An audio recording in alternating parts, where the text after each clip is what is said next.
आज विश्व हिंदी दिवस है, लेकिन क्या आपको पता है कि मध्य प्रदेश में भी एक ऐसा विश्वविद्यालय है जो पूर्ण रूप से हिंदी को समर्पित है। अटल हिंदी विश्वविद्यालय भोपाल में है और उसके वाइस चांसलर हमारे साथ इस वक्त मौजूद हैं खेम सिंह डहरिया जी। हम उनसे जानेंगे अटल विश्वविद्यालय, हिंदी विश्वविद्यालय के बारे में क्या खासियत है। और अटल हिंदी विश्वविद्यालय एक तरीके से देखा जाए तो एक गर्व का विषय है मध्य प्रदेश के लिए भी। एक ऐसा विश्वविद्यालय जहां पे सारे काम सिर्फ और सिर्फ हिंदी में होते हैं, यहाँ तक कि जो पढ़ाई है वो भी पूरी तरीके से हिंदी में है। जी, धन्यवाद रवीश जी। अटल बिहारी वाजपेयी हिंदी विश्वविद्यालय की जो स्थापना है वो अटल जी के विचार और दृष्टि, उनकी जो हिंदी के प्रति समर्पण की भावना रही है, उस प्रचार प्रसार की दृष्टि से इस हिंदी विश्वविद्यालय की स्थापना की गई है। तो हिंदी विश्वविद्यालय में जितने भी पाठ्यक्रम हैं, चाहे वो मेडिकल इंजीनियरिंग के हों या सामान्य पाठ्यक्रम हों, सबकी पढ़ाई हिंदी में ही होगी और हो रही है। हमारे यहाँ अध्ययन केंद्रों में भी जितने पाठ्यक्रम हैं उनकी पढ़ाई भी हिंदी में ही हो रही। तो हिंदी का प्रचार प्रसार कैसे हो, ये संयुक्त राष्ट्र संघ की भाषा कैसे बन सके। अभी संयुक्त राष्ट्र संघ में 6 भाषाएं आधिकारिक रूप से हैं, अभी 7वीं भाषा हिंदी बनने जा रही है। निश्चित तौर पर हिंदी का जितना प्रचार प्रसार है, विश्व में दूसरे नंबर की भाषा हिंदी है। चीन के बाद, चीनी भाषा के बाद दूसरे नंबर की भाषा हिंदी है। तो हिंदी का प्रचार प्रसार कैसे हो, इसके लिए अटल बिहारी वाजपेयी हिंदी विश्वविद्यालय की स्थापना की गई है। यह मध्य प्रदेश ही नहीं, देश का पहला हिंदी विश्वविद्यालय है।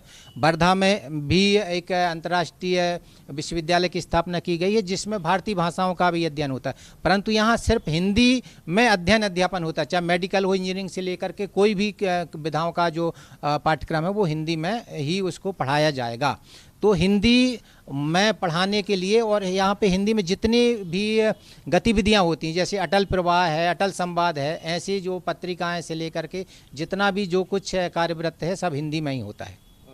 कुल कितने कोर्स जो हैं इस विश्वविद्यालय में पढ़ाए जाते हैं और कुल कितने छात्र जो हैं अब तक इसमें दाखिला लेकर के फिलहाल इसमें पढ़ रहे हैं? जी धन्यवाद।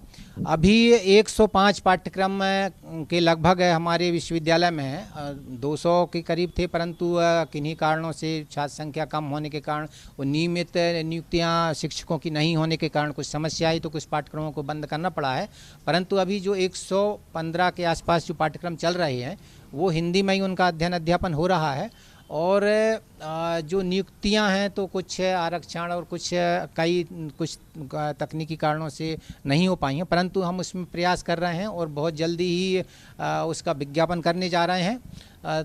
तो नियमित शिक्षक हो जाएंगे तो फिर जो शोध है वह भी शुरू हो जाएगा, वह भी पूरा हिंदी में ही होगा और बहुत जल्दी ही हम इसको लागू करने जा रहे हैं। नियमित शिक्षक ना होने के कारण कुछ समस्याएं तो आती हैं, परंतु बहुत जल्दी उसको हम हल करने जा रहे हैं। यही मेरा एक सवाल भी था सर कि जो इस शिक्षकों की संख्या है, प्रोफेसर की संख्या है, वो बहुत कम है, तो इसके पीछे सबसे बड़ी वजह क्या है? क्या आ नहीं रहे हैं लोग, या हिंदी को लेकर के उनके मन में अभी भी ये लगता है कि क्योंकि पहले बहुत ज़्यादा हिंदी को लेकर के इतना एक तरीके से देखा जाए तो लोगों में लगता था कि उनका स्कोप आगे नहीं मिलेगा उन्हें कैरियर के हिसाब से आगे, तो क्या ये भी एक वजह मानते हैं आप? है क्या वजह? अभी संख्या कितनी है पढ़ाने वालों की और इसके पीछे कमी अगर है तो वजह क्या है?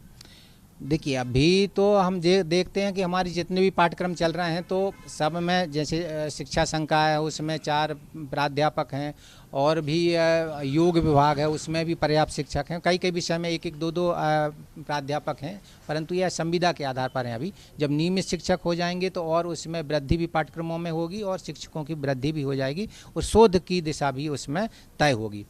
अभी हम देखते हैं कि जिस प्रकार से आप हिंदी की बात कर रहे हैं तो हिंदी का भविष्य बहुत उज्जवल है और लोग हिंदी को सीखने की ललक लोगों में है, ऐसा नहीं है, रुझान कम नहीं हुआ है।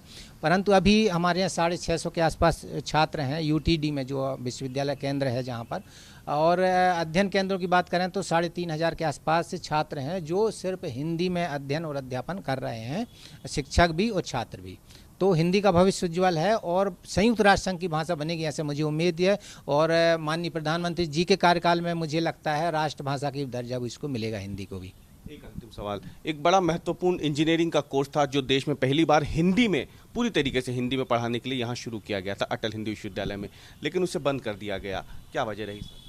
जी, वो कुछ तकनीकी समस्या रहती हैं, उसके लिए जो हमको अनुमति भी लेना पड़ता है, और शिक्षकों की कमी के कारण कुछ ऐसी तकनीकी समस्या आई हैं जिसके कारण बंद करना पड़ा है।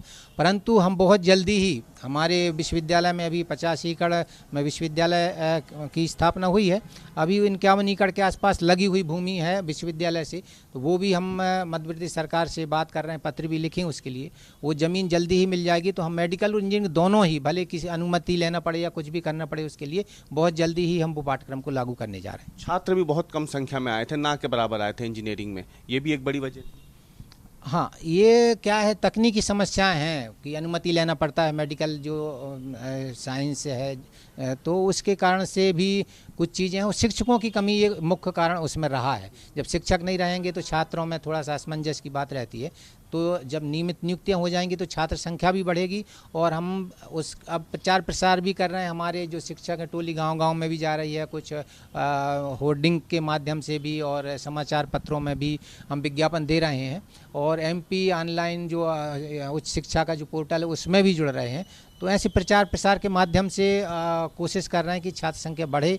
अभी अक्टूबर 2020 में ही विश्वविद्यालय जो विदिशा रोड है, सूखी सेवनिया मुगालिया कोट में गया है। तो हम प्रचार प्रसार लगातार कर रहे हैं, और जल्दी ही छात्र संख्या भी बढ़ेगी और शिक्षकों की नियुक्ति भी होगी। एक सवाल, क्या आखिरी सवाल, इंजीनियरिंग का कोर्स फिर से शुरू होगा हिंदी में, और अगर होता है तो आप क्या विश्वास दिलाना चाहेंगे छात्रों को कि वो हिंदी में इंजीनियरिंग पढ़े, भविष्य को लेकर के निश्चिंत रहे? बिल्कुल निश्चिंत रहेंगे छात्र। उसमें हिंदी और मेडिकल दोनों की पढ़ाई हिंदी में भी होगी, और वो दोनों ही जो कोर्स हैं, वो पाठ्यक्रम जो है हमारे विश्वविद्यालय में आएंगे। और मैं छात्रों को विश्वास दिलाता हूं कि बहुत अच्छी पढ़ाई होगी, बहुत अच्छे शिक्षक यहाँ पर रहेंगे, ये मैं विश्वास दिला सकता हूँ। बहुत बहुत उनसे बात करने के लिए। तो ये थे अटल हिंदी विश्वविद्यालय के वाइस चांसलर, और इन्होंने साफ तौर पर हमें बताया है कि किस तरीके से हिंदी विश्वविद्यालय की स्थापना जो है वो अटल बिहारी वाजपेयी की एक परिकल्पना के आधार पर की गई थी, और पूरे पाठ्यक्रम जो है वो पूर्ण रूप से हिंदी में पढ़ाए जाते हैं।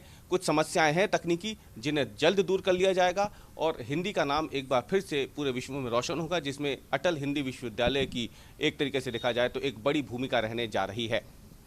कैमरामैन इरशाद खान के साथ रवीश पाल सिंह, भोपाल, आज तक।